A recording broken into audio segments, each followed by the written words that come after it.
नमस्कार। स्वागत है आपका महाभारत कंप्लीट सागा सीजन 1 में। आज हम महाभारत की एक ऐसी कहानी पर गहराई से बात करेंगे जिसमें प्रेम, राजनीति और धर्म का एक अद्भुत संगम देखने को मिलता है। सुभद्रा हरण पर्व ये अर्जुन के वनवास के दौरान की घटना है। लेकिन कहानी में आगे बढ़ने से पहले एक बार जल्दी से याद कर लेते हैं कि आखिर दुनिया के सबसे महान धनुर्धर अर्जुन को वनवास पर जाना ही क्यों पड़ा। दरअसल पांडवों ने द्रौपदी के साथ अपने समय को लेकर एक नियम बनाया था कि जब एक भाई उनके कक्ष में हो तो दूसरा प्रवेश नहीं करेगा। बिल्कुल। और नियम तोड़ने की सजा थी 12 साल का वनवास। हाँ, और एक ब्राह्मण की मदद के लिए अपने हथियार लाने के लिए अर्जुन को ये नियम तोड़ना पड़ा और अपने वचन का मान रखते हुए उन्होंने स्वेच्छा से वनवास स्वीकार कर लिया। और यही वनवास जो एक सजा के तौर पर शुरू हुआ था, अर्जुन के जीवन का और महाभारत की कहानी का एक टर्निंग पॉइंट बन जाता है। अच्छा। हाँ, इसी यात्रा में नियति उन्हें द्वारका के पास प्रभास क्षेत्र तक ले आती है और यहीं से सुभद्रा हरण की कहानी की नींव पड़ती है। तो अर्जुन एक तपस्वी के वेश में तीर्थ यात्रा करते हुए प्रभास पहुंचते हैं और वहां उनकी मुलाकात होती है अपने सबसे प्रिय मित्र श्री कृष्ण से। ये कोई अचानक हुई मुलाकात नहीं लगती। ये बिल्कुल भी अचानक नहीं थी। कृष्ण और अर्जुन के संबंध को समझने के लिए हमें नर और नारायण के अवतार की अवधारणा को समझना होगा। वो सिर्फ दोस्त या रिश्तेदार नहीं थे। मतलब एक डिवाइन कनेक्शन था। एग्जैक्टली। वो एक दिव्य उद्देश्य के लिए धरती पर आए दो अंश थे। कृष्ण का अर्जुन से ये कहना कि तुम मेरे हो और मैं तुम्हारा हूँ, उनके इसी गहरे आध्यात्मिक जुड़ाव को दिखाता था।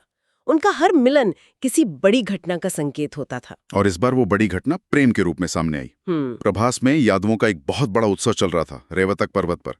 वहीं अर्जुन की नजर कृष्ण की बहन सुभद्रा पर पड़ती है और कहा जाता है कि अर्जुन उन्हें देखते ही रह गए। ये कहानी का एक बहुत ही दिलचस्प मोड़ है। सोचिए, अर्जुन एक सन्यासी के वेश में है, सांसारिक मोह माया से दूर रहने का प्रण लेकर चले हैं। हाँ बिल्कुल। लेकिन उनके अंदर का क्षत्रिय राजकुमार अभी भी जिंदा है। सुभद्रा का सौंदर्य और तेज देखकर वो अपनी भावनाओं को रोक नहीं पाते। ये सिर्फ एक अट्रैक्शन नहीं था, ये एक योद्धा के मन में उठा एक गहरा प्रेम था। तो एक तरफ तपस्वी का वेश और दूसरी तरफ दिल में उठता प्रेम। इस दुविधा में अर्जुन किसके पास जाएंगे? जाहिर है अपने मित्र कृष्ण के पास। बिल्कुल, वो कृष्ण को अपने मन की बात बताते हैं और यहाँ कृष्ण जो सलाह देते हैं वो किसी को भी चौंका सकती है। सही कहा। कृष्ण सीधे सीधे कहते हैं कि स्वयंवर पर भरोसा नहीं किया जा सकता। क्यों? उसमें भाग्य का खेल होता है और कौन किसे मिलेगा यह निश्चित नहीं होता। वो कहते हैं कि एक वीर क्षत्रिय के लिए अपनी पसंद की कन्या का हरण करके विवाह करना ही श्रेष्ठ माना गया है। हरण यानी अबडक्शन। आज के समय में ये शब्द सुनकर लगता है कि कृष्ण एक अपराध करने की सलाह दे रहे हैं। हाँ, और ये एक बहुत महत्वपूर्ण सवाल है। तो क्या इसका मतलब वही था जो हम आज समझते हैं या इसका कोई और गहरा कल्चरल कॉन्टेक्स्ट था? इसका एक बहुत गहरा सांस्कृतिक संदर्भ था। कृष्ण यहाँ किसी अपराध की नहीं बल्कि गांधर्व विवाह की बात कर रहे थे, जो उस समय क्षत्रियों के लिए स्वीकृत और सम्मानित 8 विवाह पद्धतियों में से एक था। अच्छा, 8 पद्धतियां थी? जी हैं, शास्त्रों में 8 तरह के विवाहों का वर्णन है। ब्रह्मा, देव, आर्ष, प्राजापत्य, असुर, गांधर्व, राक्षस और पैशाच। गांधर्व विवाह में लड़का और लड़की आपसी सहमति और प्रेम के आधार पर विवाह करते हैं। इसमें कोई लंबी रस्में, बातचीत या दान दहेज नहीं होता। तो ये एक तरह से एलोपमेंट जैसा था जिसे क्षत्रिय शौर्य का प्रतीक माना जाता था? बिल्कुल, यह क्षत्रिय धर्म के अनुकूल था। क्षत्रिय धर्म का एक पहलू ये भी है कि अपनी नियति को भाग्य के भरोसे मत छोड़ो, उसके लिए पुरुषार्थ करो। सही बात है। सितंबर में इंतजार करना भाग्य पर निर्भर रहना है, जबकि अपनी पसंद की कन्या को अपने शौर्य के बल पर हासिल करना पुरुषार्थ का प्रतीक था। और सबसे जरूरी बात, क्या? इसमें कन्या की सहमति अनिवार्य थी। बिना सहमति के किया गया हरण राक्षस विवाह की श्रेणी में आता था, जो निंदनीय था। तो ये सिर्फ एक प्रेम कहानी नहीं थी, इसके पीछे एक बहुत बड़ी रणनीति भी छिपी थी। हाँ, और यहीं हमें कृष्ण की दूरदर्शिता दिखाई देती है। उन्हें सिर्फ अपने दोस्त की मदद नहीं करनी थी, उन्हें भविष्य की राजनीति की बिसात भी बिछानी थी। मतलब ये एक पॉलिटिकल अलायंस का मूव था। बिल्कुल, ये उस समय के शक्ति संतुलन को पूरी तरह बदलने वाला कदम था। सोचिए, पांडव उस समय राज्यहीन थे, वनवास में थे, उनकी शक्ति कमजोर पड़ चुकी थी। और दूसरी तरफ हस्तिनापुर में कौरवों की शक्ति चरम पर थी। एग्जैक्टली। ऐसे में पांडवों को एक शक्तिशाली साथी की जरूरत थी, और यादवों से ज्यादा शक्तिशाली उस समय कौन था? कोई नहीं। यादवों की सैन्य शक्ति और उनका प्रभाव बहुत बड़ा था, लेकिन यहाँ भी एक पेंच था। क्या पेंच था? कृष्ण के बड़े भाई बलराम का झुकाव दुर्योधन की तरफ था। वो दुर्योधन को गदा युद्ध की शिक्षा भी दे चुके थे। अच्छा।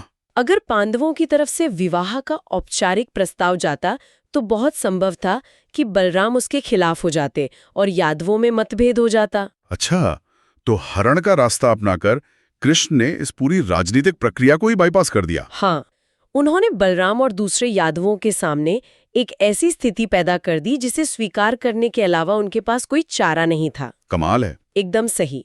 एक बार जब अर्जुन सुभद्रा का हरण कर लेते तो ये यादवों के सम्मान की बात बन जाती।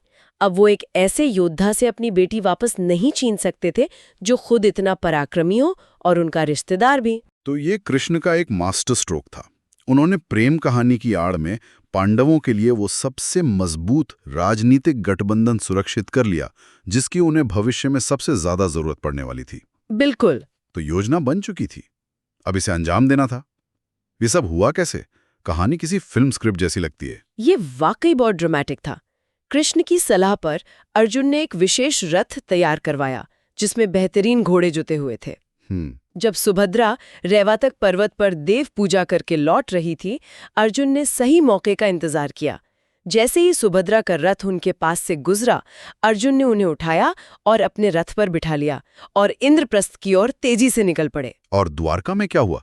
जब यादवों को पता चला कि उनकी राजकुमारी का अपहरण हो गया तो हंगामा मच गया होगा। बिल्कुल। द्वारका के सैनिक क्रोधित हो गए। उन्होंने अर्जुन का पीछा करने के लिए अपने रथ तैयार कर लिए। बलराम का क्रोध तो मतलब चरम पर था। वो तो होंगे ही। उन्होंने कहा कि मैं अकेले जाकर अर्जुन और इन पांडवों को खत्म कर दूंगा। वो कृष्ण पर भी बहुत नाराज हुए, लेकिन कृष्ण ने बड़ी शांति से सबको समझाया। उन्होंने क्या कहा? उन्होंने कहा कि अर्जुन ने हमारे कुल का अपमान नहीं बल्कि सम्मान किया है। उन्होंने हमारी बेटी की कीमत समझी और क्षत्रिय धर्म के अनुसार उसका वरण किया है। अर्जुन जैसा वीर और कुंती भोज का नाती सुभद्रा के लिए उससे अच्छा वर कौन हो सकता है। और उनकी बातों का असर हुआ? हाँ, कृष्ण तर्क और भावनाओं दोनों का इस्तेमाल किया। उन्होंने समझाया कि इस विवाह से पांडवों और यादवों के बीच जो संबंध बनेगा वो दोनों कुलों के लिए फायदेमंद होगा। तो सम्मान गए। धीरे धीरे बाकी यादव उनकी बात से सहमत हो गए और उन्होंने अर्जुन के पीछे एक बड़ी सेना भेजी, लेकिन लड़ने के लिए नहीं, बल्कि अपनी बेटी को सम्मान के साथ विदा करने के लिए, दहेज और उपहारों के साथ। तो इस पूरी घटना का सार क्या निकलता है? अर्जुन का वनवास उनके लिए एक श्राप नहीं बल्कि एक वरदान साबित हुआ। बिल्कुल। ये घटना दिखाती है कि कैसे एक संकट अवसर में बदल सकता है। सुभद्रा से विवाह सिर्फ एक प्रेम कहानी का सुखद अंत नहीं था, ये महाभारत के भविष्य की सबसे महत्वपूर्ण घटनाओं में से एक थी। अच्छा। इसी विवाह से अभिमन्यु का जन्म हुआ जो कुरुक्षेत्र युद्ध का एक महान योद्धा बना। इस एक घटना ने पांडवों को यादवों का वो शक्तिशाली समर्थन दिलाया जिसके बिना शायद वो कौरवों का सामना कभी नहीं कर पाते। और इस सब के केंद्र में थे श्री कृष्ण। हाँ, एक दोस्त, एक मार्गदर्शक और एक ऐसे रणनीतिकार जो कई कदम आगे की सोच रहे थे। लेकिन कहानियां खत्म नहीं होती। नहीं। अर्जुन सुभद्रा को लेकर इंद्रप्रस्थ तो पहुंच गए, पर वहां उनकी पहली पत्नी सम्राज्ञी द्रौपदी भी थी, जो अपने स्वाभिमान और अपने अधिकारों के लिए जानी जाती थी। एक नई पत्नी को, वो भी बिना उनकी जानकारी के ले आने पर द्रौपदी की क्या प्रतिक्रिया होगी? क्या महल के अंदर एक नया संघर्ष जन्म लेगा? और ये उस समय की सबसे बड़ी चुनौती थी। एक राजनैतिक जीत घर के अंदर एक बड़ी हार में बदल सकती थी। अर्जुन इस स्थिति को कैसे संभालेंगे? और सुभद्रा का व्यवहार कैसा होगा? ये हम जानेंगे अगली बार, जब हम हरण पर्व पर बात करेंगे। हम देखेंगे कि कैसे अर्जुन इंद्रप्रस्थ लौटते हैं और कैसे सुभद्रा की विनम्रता और समझदारी द्रौपदी के मन में उठी ईर्ष्या की आग को शांत करने में एक बड़ी भूमिका निभाती है। ये पारिवारिक रिश्तों और राजनीतिक सूझबूझ का एक बहुत ही नाजुक संतुलन था। बहुत नाजुक।